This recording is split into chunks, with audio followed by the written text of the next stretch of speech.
അതിഭീകരമായിട്ടുള്ള മർദ്ദനവും ഈ pellet, chilli bomb, ആണിവച്ച ലാത്തി, ടിയർ ഗ്യാസ് ഇതൊക്കെ ഉപയോഗിച്ചിട്ടും അവർക്ക് യാതൊരുവിധ ഭയവും ഉണ്ടാകാതിരുന്നതിന്റെ കാരണം എന്താണ്? അവരുടെ മനസ്സിൽ കുറെ കാലമായിട്ട് അടിഞ്ഞുകൂടിയ രോഷത്തിന്റെ, ദുഃഖത്തിന്റെ കനത്ത പാളികളുണ്ട്. എത്ര ബാരിക്കേഡ് ഉയർത്തിയിട്ടും. അത് മാത്രമല്ല, ഡൽഹി പോലീസ് മാത്രമല്ല, അതിർത്തിയിൽ കാവൽ നിൽക്കേണ്ട ആൾക്കാരെ കൂടി ഡൽഹിയിലേക്ക് അവർ കൊണ്ടുവന്നിരുന്നു. റാപ്പിഡ് ആക്ഷൻ ഫോഴ്സ് കൂടാതെ ഒരുപാട് ആൾക്കാരെ പല രൂപത്തിലും ഭാവത്തിലും അവിടെ വിന്യസിച്ചിട്ട് പോലും ഈ കുട്ടികളുടെ ഇച്ഛാശക്തിക്ക് മുമ്പിൽ അവർക്ക് കീഴടങ്ങേണ്ടി വന്നു. ആ പെൺകുട്ടികൾ ഒരിക്കലും പറയാൻ പാടില്ലാത്ത, വിളിക്കാൻ പാടില്ലാത്ത മുദ്രാവാക്യം വിളിച്ചെങ്കിലും ഞാൻ അവർക്ക് മാപ്പ് കൊടുക്കുകയാണ്. പെൺകുട്ടികളിൽ നിന്ന് നമ്മൾ കേൾക്കേണ്ട ഭാഷയല്ല ജന്തർ മന്ദറിൽ ഉയർന്നിരുന്നത്. എന്താ, പെൺകുട്ടിക്കും ആൺകുട്ടിക്കും വേറെ വേറെ ഭാഷയല്ല.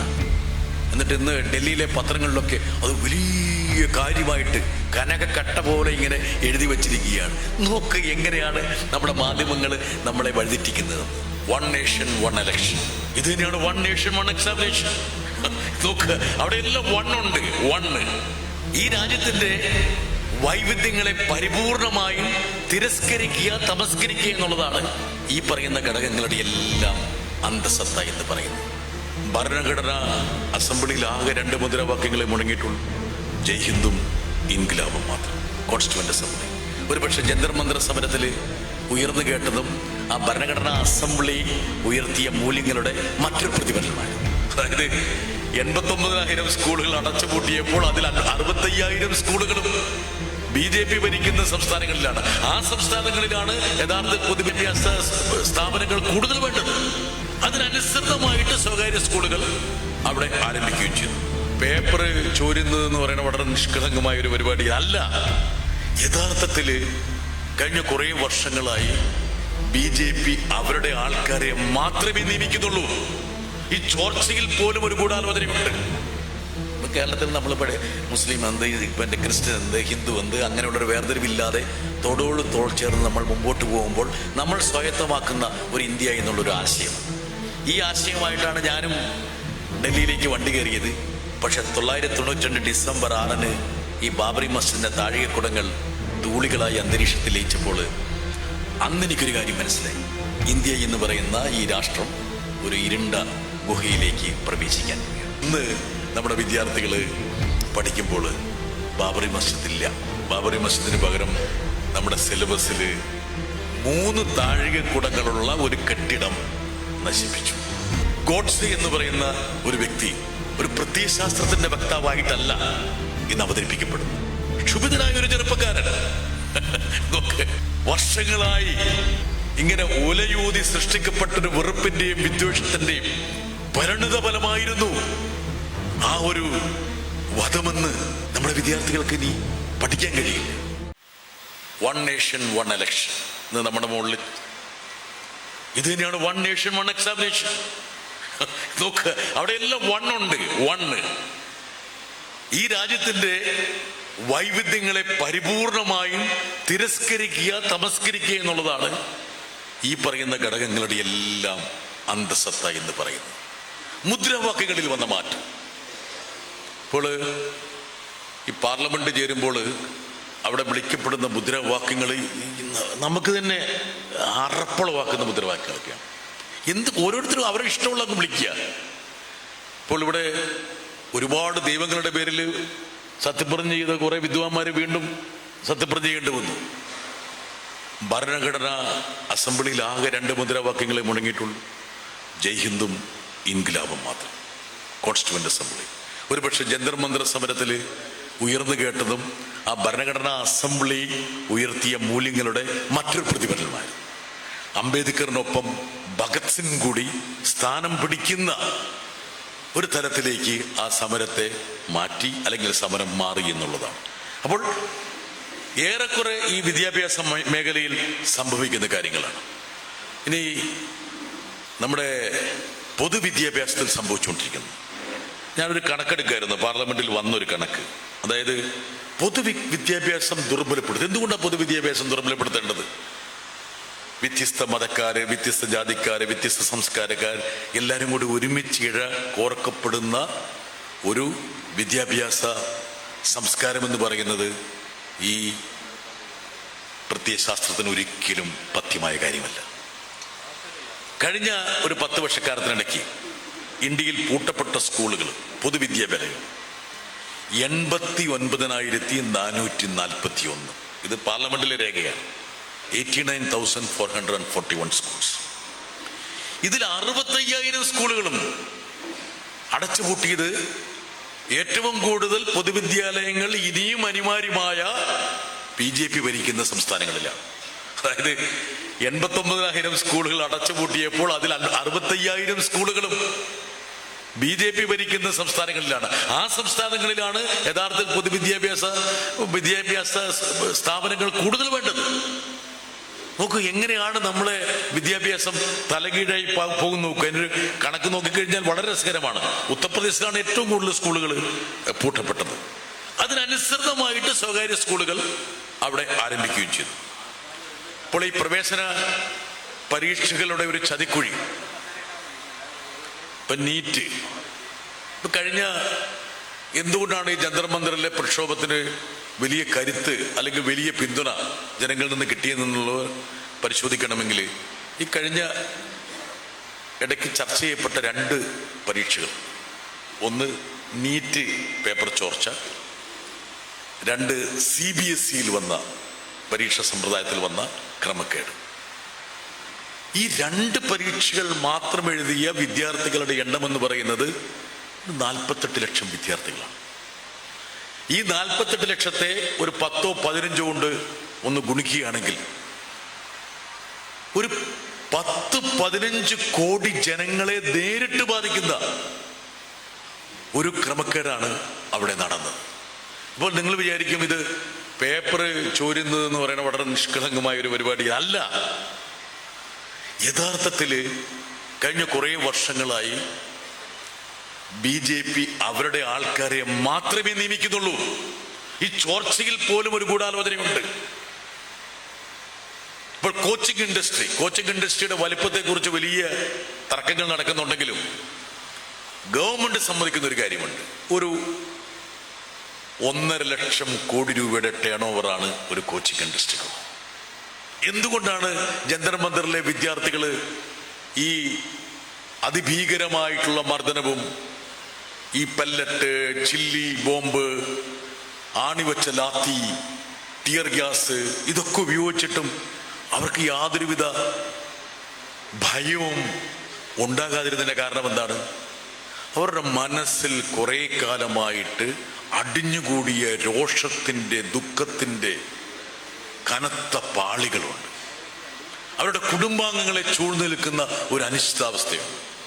ഒരു ഇന്ത്യൻ സാഹചര്യത്തിൽ രക്ഷപ്പെടണമെങ്കിൽ ഒരു ശരാശരി കുടുംബം അവരുടെ സ്വപ്നങ്ങൾ നെയ്തെടുക്കുന്നത് അവരുടെ കുഞ്ഞുങ്ങളുടെ വിദ്യാഭ്യാസത്തിനുമുള്ള എത്രത്തോളം പ്രാധാന്യമർഹിക്കുന്നൊരു മേഖലയാണ് വിദ്യാഭ്യാസം എന്നുള്ളത് കൊണ്ടാണ് ഒരുപക്ഷെ ഈ ജന്തർ മന്ദിറിലെ സമരം ഇതുപോലെ പ്രക്ഷുബ്ധമാകാനും ഇതുപോലെ രൂഢമൂലമാകാനും ഉള്ള ഒരു കാരണം.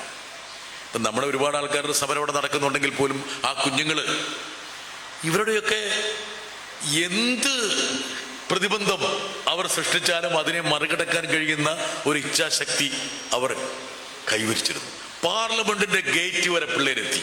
പാർലമെന്റിന്റെ ഗേറ്റ് വരെ എത്ര ബാരിക്കേഡുകൾ ഇവർ ഉയർത്തി, എത്ര ബാരിക്കേഡ് ഉയർത്തിയിട്ടും അത് മാത്രമല്ല, ഡൽഹി പോലീസ് മാത്രമല്ല, അതിർത്തിയിൽ കാവൽ നിൽക്കേണ്ട ആൾക്കാരെ കൂടി ഡൽഹിയിലേക്ക് അവർ കൊണ്ടുവന്നിരുന്നു. റാപ്പിഡ് ആക്ഷൻ ഫോഴ്സ് കൂടാതെ ഒരുപാട് ആൾക്കാരെ പല രൂപത്തിലും ഭാവത്തിലും അവിടെ വിന്യസിച്ചിട്ട് പോലും ഈ കുട്ടികളുടെ ഇച്ഛാശക്തിക്ക് മുമ്പിൽ അവർക്ക് കീഴടങ്ങേണ്ടി വന്നു.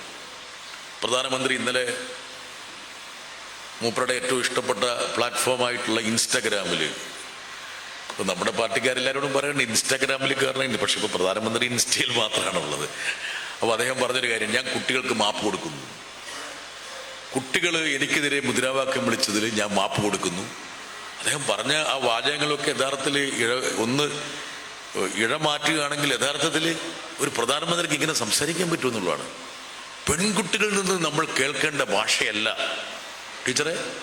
പെൺകുട്ടികളിൽ നിന്ന് നമ്മൾ കേൾക്കേണ്ട ഭാഷയല്ല ജന്തർ മന്ദറിൽ ഉയർന്നിരുന്നത്. എന്താ പെൺകുട്ടിക്കും ആൺകുട്ടിക്കും വേറെ വേറെ ഭാഷയുണ്ട?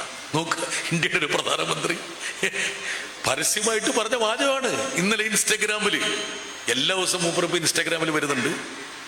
അർദ്ധരാത്രിയോട് കൂടിയിട്ടാണ് മൂപ്പർ വരുന്നത്. വന്ന ശേഷം മൂപ്പർ പറയാണ്, ഞാൻ ഈ കുട്ടികൾക്ക് മാപ്പ് കൊടുക്കുന്നു. യഥാർത്ഥത്തിൽ കുട്ടികളോടല്ലേ അദ്ദേഹം മാപ്പ് പറയേണ്ടത്? അവരുടെ സ്വപ്നങ്ങൾ മുഴുവൻ ചവിട്ടി മെതിച്ച് അവരെ ഒരു സമരത്തിലേക്ക് തള്ളിയിട്ട ശേഷം അദ്ദേഹം പറയാണ്, അവർ ഉയർത്തിയ മുദ്രാവാക്യം എന്ന് പറഞ്ഞത് ഇന്ത്യൻ സംസ്കാരത്തിന്റെ സഭ്യതയെ ലംഘിക്കുന്നതാണ്. ആ പെൺകുട്ടികൾ ഒരിക്കലും പറയാൻ പാടില്ലാത്ത, വിളിക്കാൻ പാടില്ലാത്ത മുദ്രാവാക്യം വിളിച്ചെങ്കിലും ഞാൻ അവർക്ക് മാപ്പ് കൊടുക്കുകയാണ്. എന്നിട്ട് ഇന്ന് ഡൽഹിയിലെ പത്രങ്ങളിലൊക്കെ അത് വലിയ കാര്യമായിട്ട് കനകക്കട്ട പോലെ ഇങ്ങനെ എഴുതി വച്ചിരിക്കുകയാണ്. നോക്ക് എങ്ങനെയാണ് നമ്മുടെ മാധ്യമങ്ങൾ നമ്മളെ വഴിതെറ്റിക്കുന്നതെന്ന്. വേറെ ഏതെങ്കിലും രാജ്യത്താണെങ്കിൽ ഒരു ഭരണാധികാരി ഉപയോഗിക്കേണ്ട ഭാഷയല്ല ഇത്. ഒന്നില്ലെങ്കിലും നമ്മുടെ പെൺകുട്ടികൾക്ക് വേറൊരു ഭാഷ വേണമെന്ന് ഒരു ഭരണാധികാരി ശഠിക്കുന്നതല്ലേ ഭരണഘടനാ മൂല്യത്തിന് നിരക്കാത്തതാണ് എന്ന് ഏതെങ്കിലും ഒരു മാധ്യമം പറയുന്നു.